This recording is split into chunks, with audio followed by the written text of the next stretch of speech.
Hello, my name is Tom Colvin. I'm CTO of Aptora. I'm also a Google developer expert in Android, and I'm going to talk today about on-device AI with Android and all the opportunities that throws up. We're going to talk a little bit about MediaPipe and Gemma and vision tasks specifically.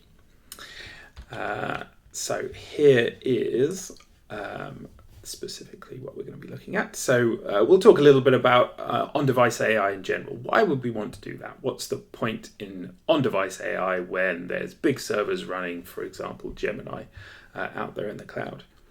Then we're going to talk about MediaPipe specifically. So that is one way of running on-device AI tasks, specifically for Android, but also wider. The rest of the talk is going to be based around 4 demos. We're going to look at running an LLM within an Android app. We're going to look at multi-modal LLMs, which is very exciting, which means that we can do vision. We're going to look at deciphering what's in a photo. So we're going to move away from LLMs specifically and look at smaller models. And we'll have a look at other possibilities in MediaPipe. So, for example, performing AI tasks on streaming videos in this particular case, so hand gesture recognition. So let's kick off by asking, well, why do we want to do this? What is the point of running on-device AI as opposed to AI in the cloud? So this is the more usual way of running AI functionality. You have a device and you have cloud AI. The most important thing, I think, and I've been on a number of planes recently, and in places where we don't have a signal, and I think that we have lost, as a bunch of developers, we have completely lost the ability to write code that works offline. So number one thing, if your phone does not have any kind of signal, no GSM, no Wi-Fi, then on-device AI is going to work.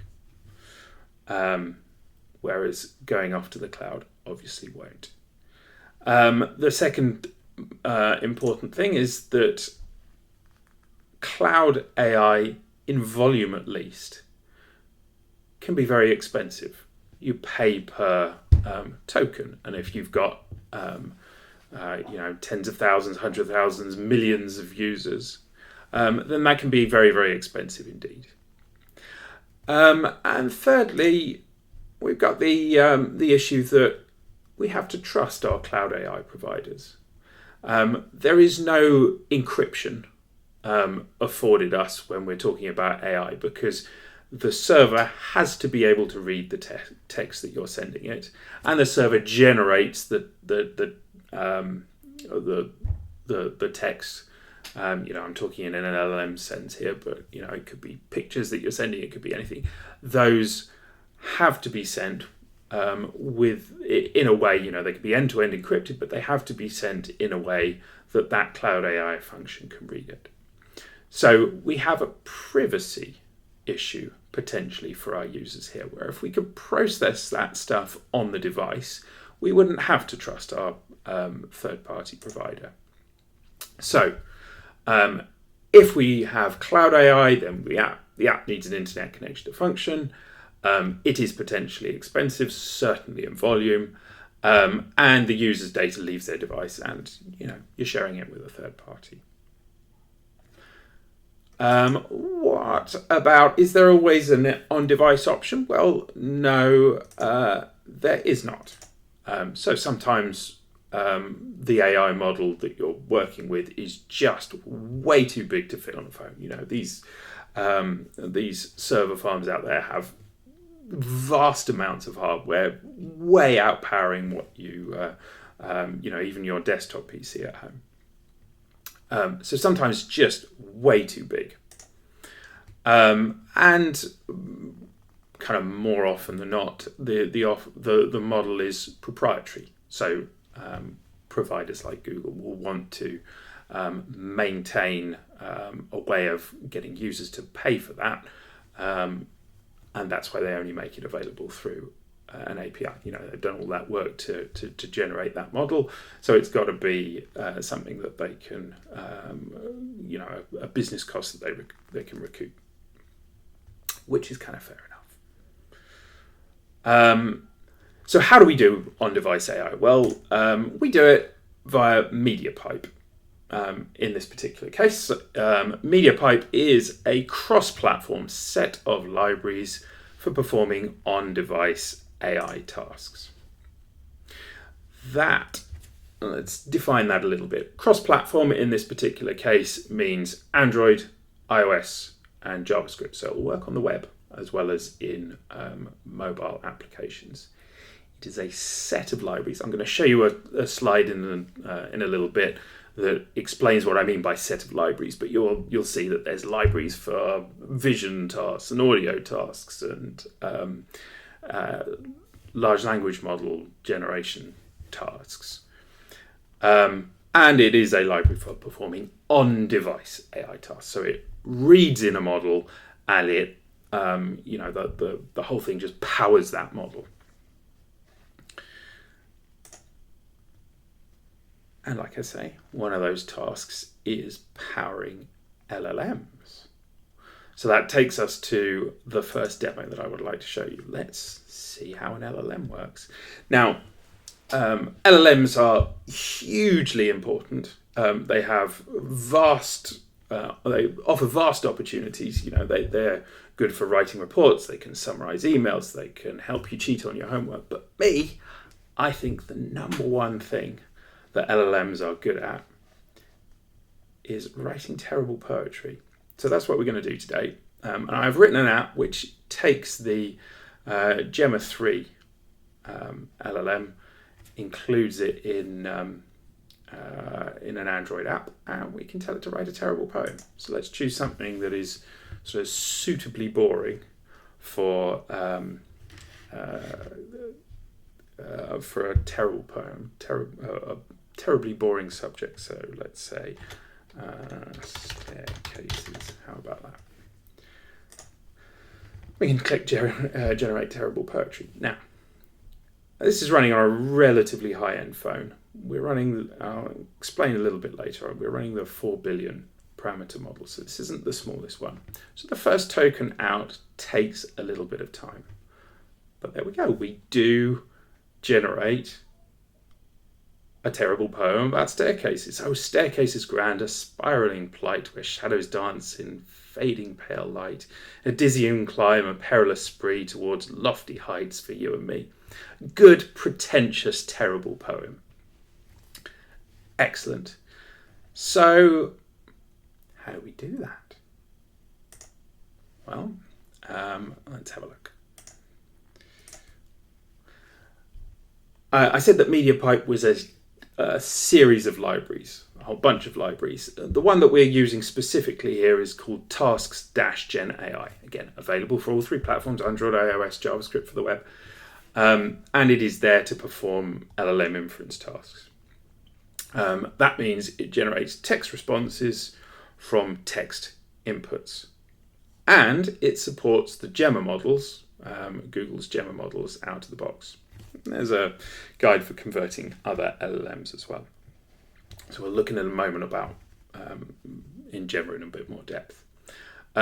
Integrating it into Android, because this is a talk about Android, so we might as well look at some actual Android code. Well, we have a library that we import like this. This is the latest version of the MediaPipe library, number 24 here. The library that we want is in the com.google.mediapipe group, and it's called Task-Gen AI. And that's the latest one that we want. So that is the dependency that we add. I will show you the code in a moment. Gemma, let's look at Gemma. So Gemma is a family of open text-to-text large language models. So by open, we mean it's free to download, it's free to redistribute, it's free to create variants and even use it commercially, but it isn't open source. That means that you can't do anything you want with it. So there's terms around responsible AI specifically. And the other thing is Google, it's produced by Google. They don't reveal their training data. So even if you had all the hardware that Google has available at their fingertips, you wouldn't be able to build Gemini yourself. Sorry, you wouldn't be able to build Gemma yourself. We don't know what the training data is. By text to text, the input and output are both text, though the latest version of Gemma supports text and image to text, which is quite exciting, and we'll see that working in a moment. And large language model, obviously that means that it does natural language processing. So we say, write me a terrible poem about staircases, and it produces words that we understand as human beings. It is available, this is Gemma, is available in 4 flavors. If you happen to have a server farm available to you and a couple of H100 graphics cards, then you can run the 27 billion parameter version. If you don't have that, if you have a reasonably powerful workstation, then you could probably run the 12 billion parameter version, no problem. Mobile devices, the 4 billion parameter version will fit very nicely, and smaller mobile devices, mobile phones, let's say, will run the 1 billion parameter version actually very, very easily indeed. So there is 27, 12, 4, and 1 billion versions. Each one of those is subdivided. There is an instruction tune, that's what the IT stands for. There is an instruction-tuned variety of it. That means that it's tuned for a two-way conversation. So it's better for chat purposes if you want to build a chat bot. So putting some numbers to that, we see that this Gemma 3 27 billion, if you want the full model in RAM, then you're going to need 108 gigabytes of RAM, and that is just the base model. That is not with it doing any inference on top of that. So it's quite significant. The 12 billion parameter version, if you want the full 32-bit, you're going to need 48 gigs of RAM. These are big models, but it gets smaller. And the 4 billion parameter version, if we look at the slight imprecision of an int 4, you can fit that in 3.2 gigs of RAM. That is just approaching, most laptops will have that available to them, which is amazing. But also it's approaching the level that most, not even high-end, but sort of relatively simple phones have available to them. But what is really most impressive, I think, is the 1 billion parameter version, which still produces excellent output quality. Really does. It understands what you're doing, writes sensible, comprehensive paragraphs of text. That only needs 861 megs of RAM at the int 4 precision, which is, if we take a step back, massively impressive. It's impressive to build a huge, great LLM that can do almost anything you ever ask of it, and is very comprehensive in its knowledge base, and very lifelike in its responses. And for that to require ridiculous hardware. But I think more impressive than that is the 1 billion parameter version that is just text and fits on a mobile phone and still manages to do most of those things.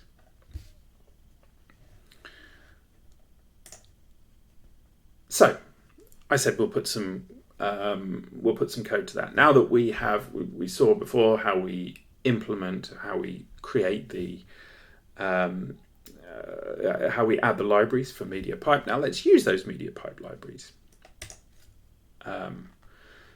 So within our Android app, this is Kotlin code. We start by building this LLM inference object. So we build this LLM inference object by setting some options on it, and we need the class called LLM inference options, which has like a builder style pattern to it. So we are going to create an LLM inference options builder. We're going to tell it where the model is. By the way, I've just copied the model directly to my phone because even the 1 billion parameter version is too big really to fit inside your app bundle, so you're going to have to distribute that separately. So you tell it where that's going to, where it's going to be able to find that model. You set the number of tokens. That controls how much RAM we need. 500 tokens. This is input plus output, by the way. So this is how many tokens the model is going to be dealing with. Full stop. 500 tokens for a 4-line poem is way enough. And we build those options, and we use those options to create an LLM inference object. So we say create from options. Now that we have that LLM inference object, we are going to be able to set up the session, the conversation that we're going to have with our LLM. And that's called an LLM inference session. And again, we got this builder pattern where we have an LLM inference session options, and we create a builder, and we set the top case. So this is, how which option the LLM is going to choose. If there's 100 different options, each with different weightings, it's going to pick from the top 10 most reasonable, or what it considers reasonable. And we're going to set the temperature relatively high here because that's how creative we want the LLM to be, and we want it to sort of go a little bit off piste here. So we build those session options, and then we create the session itself using the inference object that we created before and the session options that we've just created now, and that gives us our LLM inference session. Very cool. All of that together, we now have our LLM inference session built on the LLM inference object, and we are able to get it to finally generate our terrible poem. So all we do is we add a chunk of text to the query, and we say, generate the response. So we pass in the query just here, and we started generating a response just like this. Now, each time a token becomes available, we get a partial result.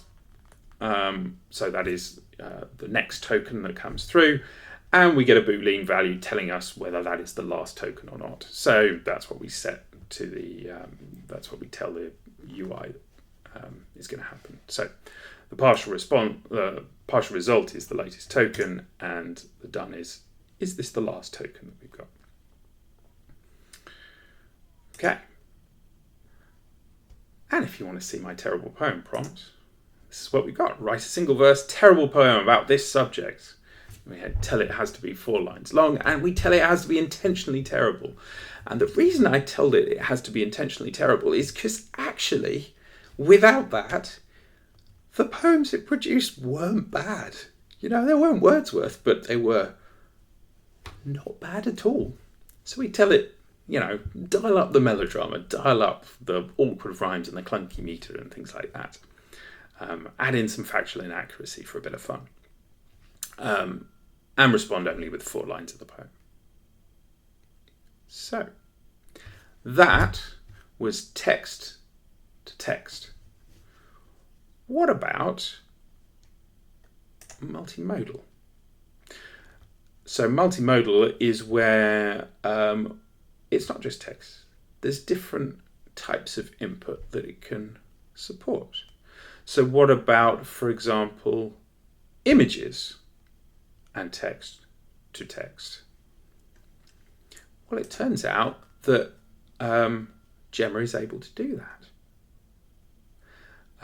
More specifically, the 1 billion parameter, to be fair to it, fits in 800 megs of RAM, so that is only text. That is text to text. But the others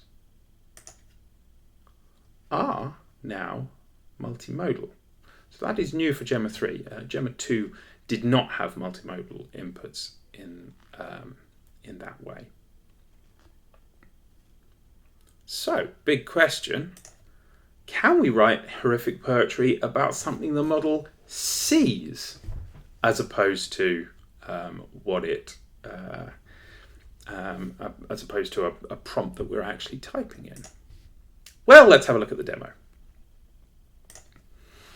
So if I now click the button that says write about me, and I give it the selfie camera, I'm sorry about this, this is more of me than you would ever want to see. But I will take a photo of me. We will say capture this. We have a photo of me. Let's see if it understands what it's looking at. Again, this is running the 4 billion parameter version on my phone, so the output response is a bit slow, and it's going to be a little bit slower even than when we generated the poetry from the prompt, because there are more tokens involved in a photo. Oh, let's close this keyboard because it looks like we've got something. A distinguished face, a silver crown, headphones perched, looking somewhat renowned. A weary gaze, a hint of mild despair. Is this your life, a digital scare? How about that? So it has managed to generate a not particularly flattering poem about me, but it's generated a 4-line poem about what it sees, and it noticed how it's been able to pick out different parts of the picture. It didn't think it was just a face. It recognised that there were headphones on this face, and it recognised silvery greying hair, because apparently my hair is now silver rather than black. And it was able to write a poem about it, and this in a model that runs on a phone. Let's just double underline that again, because that to me is the most impressive thing here. All right, let's get back to the slides then. So how did we do multimodal? Well, let's go back to where we were setting up the inference session before. There's just a little bit of code that we need to add into that. We tell it to enable the vision modality. So add this modality. And remember how we generated the terrible poem once we got that session? Well, we added a query chunk and then we generated the response. Or we just add a different query chunk. In this case, we add the image. And notice, by the way, there's like this wrapper object, bitmap image builder, takes in a bitmap. That converts the image that it gets from the camera to something that the model is able to process. Okay, so that's all about LLMs. And the trouble with LLMs, LLMs are brilliant for general tasks. You can feed it almost anything, and it knows almost anything. It is almost godlike. You can feed it a picture, and it will understand about different aspects of that picture, as we have seen. But it's heavy. LLMs are heavy.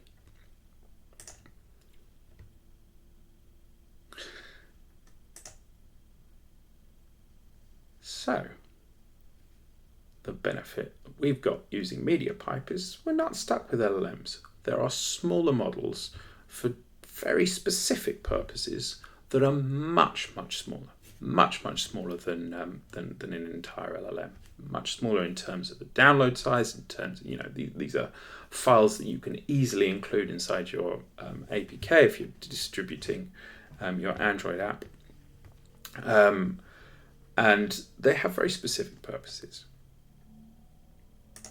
So to give an idea of the other things that MediaPipe supports, well, it supports things to do with audio. It supports things to do with text classification.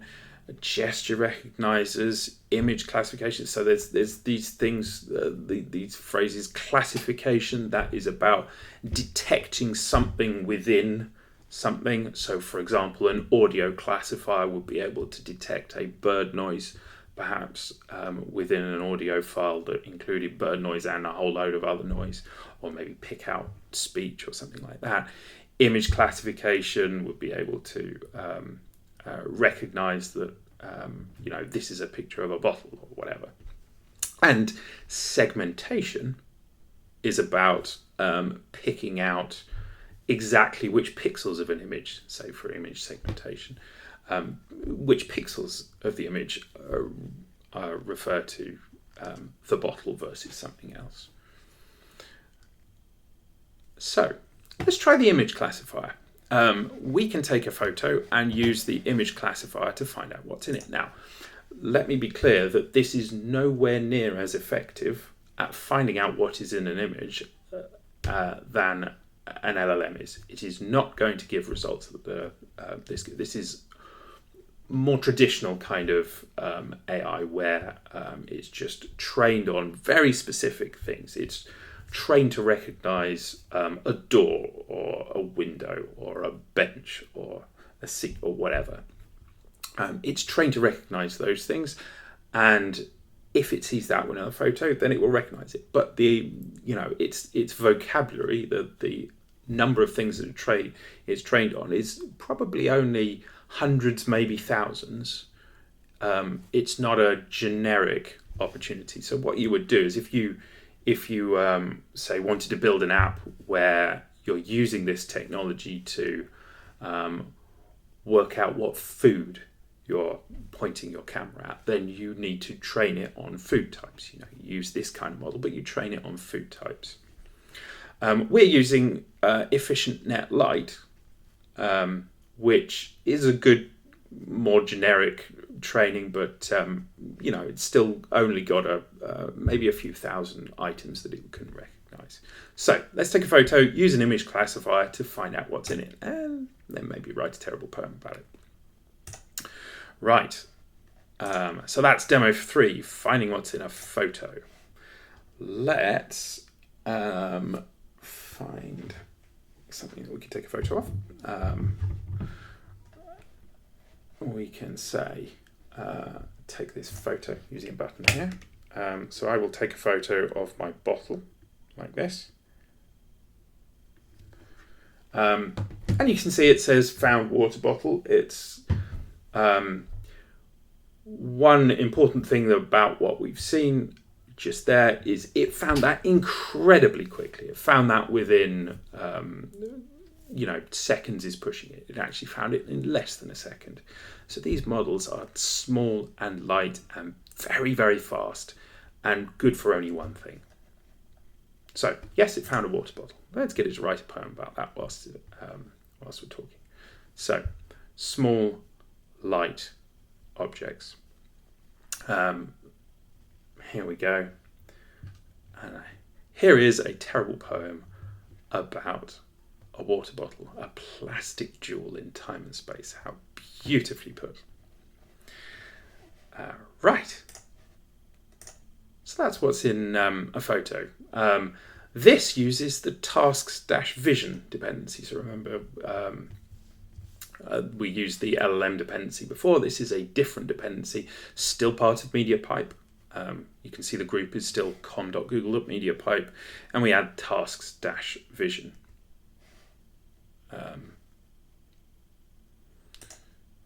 And to set up the image classifier, again, a builder style interface, we give it the model asset path, which I said is Efficient Net Light, the version 2. There's actually newer versions these days. But you saw how even version 2 was very effective. And we build an image classifier from that, giving it those options where we set the model, and we say that we are going to be running on individual images. So I'm going to give you an image and you give me your results. We set a low score threshold. So the score threshold is about how certain it is that the thing that it's suggesting really is in the photo. And we're setting a low threshold because we wanted to say something for the demo, even if it gets it wrong in this case. And we say, give me a maximum 10 things. I think efficient light actually can only tell you one thing that's in a photo. I'm not totally certain about that, but for the sake of the code, we're saying, give me up to 10 results. And we create it, and then that final line, image classifier.classify, giving it again, wrapping that bitmap that we get from the camera in a format that the image classifier can understand. So that's what the bitmap image builder just here is. We tell it to classify this bitmap and get the classification result. That's it. And it told me that the category was water bottle. So that is running mode image. How about operating on a live stream where we're actually working with a video and a video is made up of lots of image frames all stuck together. So can we get this to work in such a way that we are giving it, that we give it a video and it is able to analyze that stream and change what it's seeing as new frames come in? Why, yes, we can. Let's talk about live reactions to terrible poetry. So if we come back to my phone here and I click the react button, let's have a look. So here's my face again. Apologies for the double me, but I can give it different hand gestures. I can give it that, or closed fist. So you see it's recognizing my hand gestures as new frames come into that video. So the answer is yeah. We can get it to operate not just on a single image, but on a load of images that come through. This is using, by the way, a model called Gesture Recognizer that the only place, I've no idea who to credit with creating this. The only place I've ever found it is deep within one of Google's demos for a completely separate product. And it's useful for this demo. It's a decent one. So anyway, we give it the Gesture Recognizer task. And that is a specific model for recognizing hand gestures as it sees it. So this is the code that we saw before where we were working with images. We're creating a gesture recognizer from gesture recognizer options. But most importantly, we are setting the running mode where we had image before to live stream. So this is live streaming. And we set the result listener because it needs to be asynchronous now. We can't just give it an image, wait, and then get the response. We need to give it the image, and it needs to process like in a separate thread, and then it needs to come back to us with the result later. So this is asynchronous, and we have therefore some kind of callback type scenario. So the way that we pass that gesture recognizer an image is we use the gesture recognizer object that we've just created, and we say recognize async, and we give it the bitmap image builder version of the bitmap that came through from the video, and we also give it the time of the particular frame in the video. Now that's because some models, I'm not sure this gesture recognizer can, but that some models can make use of that timing and make use of subsequent bunches of frames together to see what's happening. So for example, if my hand was doing this, like slowly, you can the model might be able to get the idea that that's about to turn into a thumbs up gesture. So it can use the frames before that happens as a kind of indication, a kind of way of generating more certainty and being able to recognise a gesture more quickly. So we pass it the time of the frame, and to get the result from it, well, we're going to ask it what the most likely gesture that we saw. So it's going to give us this thing called a gesture recognizer result right here, and we are going to say, well, pick the first gesture that we found, and then within the first gesture that we found, pick what you think. Pick the most likely of what you think that gesture is. So you saw my hand, that is that first or null. You saw the hand, the first hand. Now pick what you think that hand is doing. Pick the most likely. So max by the score, which is like the certainty of it. And then we just convert it to an emoji. So we say when it comes back and says that's a thumb up, then give it that, that's the Unicode for a thumbs up emoji. Some of these appear in, are able to appear in source code and some of them aren't, so sometimes we have to escape them. It's sort of weird about which one is and which one isn't. So that's handling the result from that gesture recognizer. And that's it. That's the 4 demos and how we did it. So just a quick conclusion. So the benefits of on-device AI are privacy, cost saving, no reliance on the internet. You can use MediaPipe to run AI device tasks on device. We talked about Gemma. Gemma is a good open large language model. The 1 billion variants can fit on a mobile device. The 4 billion variants basically fit on most mobile devices, a bit slow, but they are also multimodal. MediaPipe can run all sorts of tasks, not just LLMs, which include image classification and gesture recognition.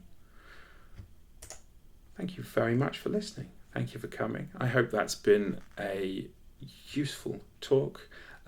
If you want to see the code running, there is the GitHub link at the bottom. Otherwise, please do connect with me. Thanks very much. Bye-bye.